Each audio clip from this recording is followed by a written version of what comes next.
মাননীয় স্পিকার, কিছুক্ষণ আগে আমাদের সর্বশ্রদ্ধেয় মাননীয় সংসদ আন্দালিব রহমান পার্থ যখন বক্তব্য দিচ্ছিলেন, উনি যখন বললেন যে সংবিধান যারা ছুঁড়ে ফেলতে চায় তাদেরকে স্বাধীনতা বিরোধীর সাথে উনি অ্যালাইন করলেন, ট্যাগ করলেন মাননীয় স্পিকার।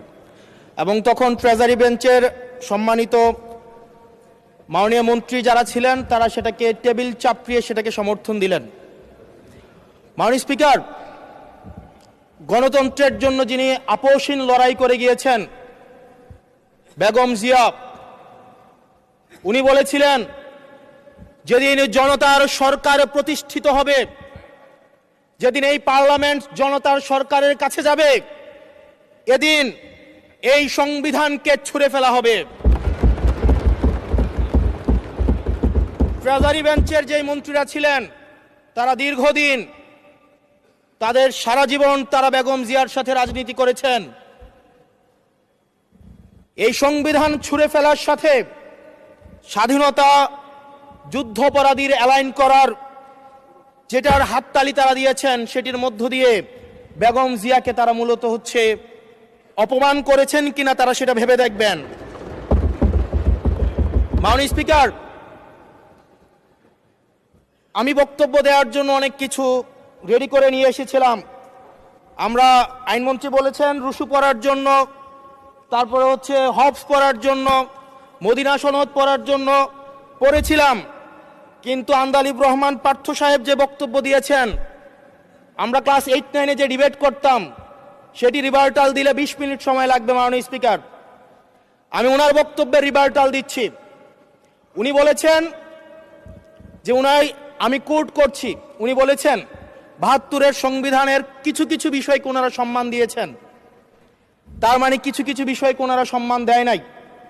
তার মানে এই অভ্যুত্থানের পরে এই সংবিধানের কিছু অংশ ওনারা মেনেছেন, কিছু অংশ ওনারা মানেন নাই। ওনারা কেবল ওই অংশটাই মেনেছেন যে অংশটা ওনাদের পক্ষে গিয়েছে, যে অংশটা ওনাদের বিপক্ষে গিয়েছে এই অংশটা ওনারা মানেন নাই। মাননীয় স্পিকার, এই ধরনের প্রকৃতি সম্পন্ন যারা আছে বাংলাদেশের পার্লামেন্ট, যারা দেখছেন তারা সিদ্ধান্ত নেবেন। যারা কখনো কখনো কনফর্মিস্ট, যারা কখনো কখনো রিফর্মিস্ট, তারা মূলত অপরচুনিস্ট। এখন আমি সংবিধানের কিছু কিছু ধারা মানব, কিছু কিছু ধারা মানব না। আমি কখনো কখনো সাংবিধানিক, কখনো কখনো আমি অসাংবিধানিক। মাননীয় স্পিকার, যখন ডক্ট্রিন অফ নেসেসিটির প্রশ্ন আসে, মাননীয় স্পিকার, এই এক্সিস্টিং সংবিধান অনুযায়ী যখন 7A এবং 7B বলবৎ থাকে, সেই জায়গা থেকে আইনজ্ঞরা, মাননীয় স্বরাষ্ট্রমন্ত্রী উনি থাকলে ভালো হতো। ডক্ট্রিন অফ নেসেসিটি মাননীয় স্পিকার 48-3 অনুযায়ী রাষ্ট্রপতি সুপ্রিম কোর্টের মাধ্যমে এই 106-এর অ্যাডভাইজরি একটা রুল আছে মাননীয় স্পিকার।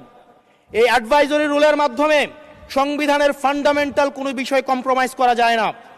মাননীয় স্পিকার, যদি আমি এই সংবিধান মানি তাহলে এই অন্তর্বর্তীকালীন সরকারের বৈধতা প্রশ্নবিদ্ধ হয়। মাননীয় স্পিকার, যদি এই সংবিধানকে আমি ধারণ করতে চাই, মেনে চলতে চাই, সেদিন 64 বিধি অনুযায়ী অ্যাটর্নি জেনারেল নিয়োগ দেওয়া হয়েছিল 6 আগস্ট।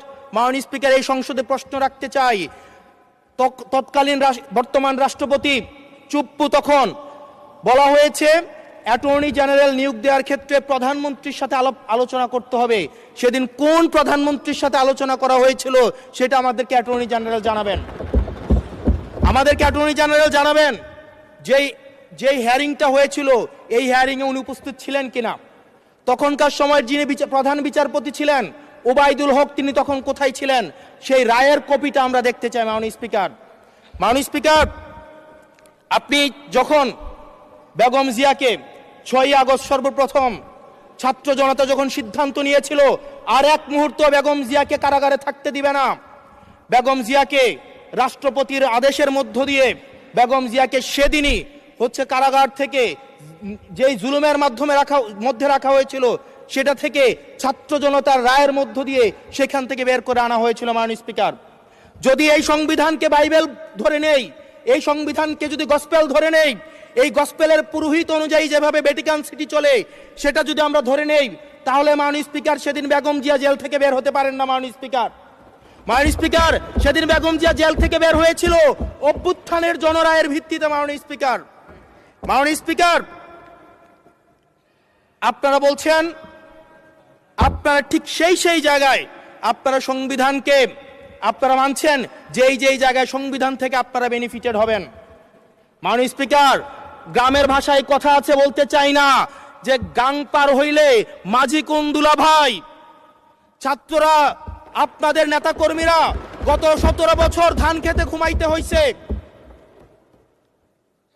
ত্যাগ তিতিক্ষার মধ্য দিয়ে যেতে হয়েছে। মহাসচিব কান্না করে বলেছে তাদের নেতা কর্মীরা ঢাকায় এসে রিক্সা চালিয়ে জীবন নির্বাহ করত।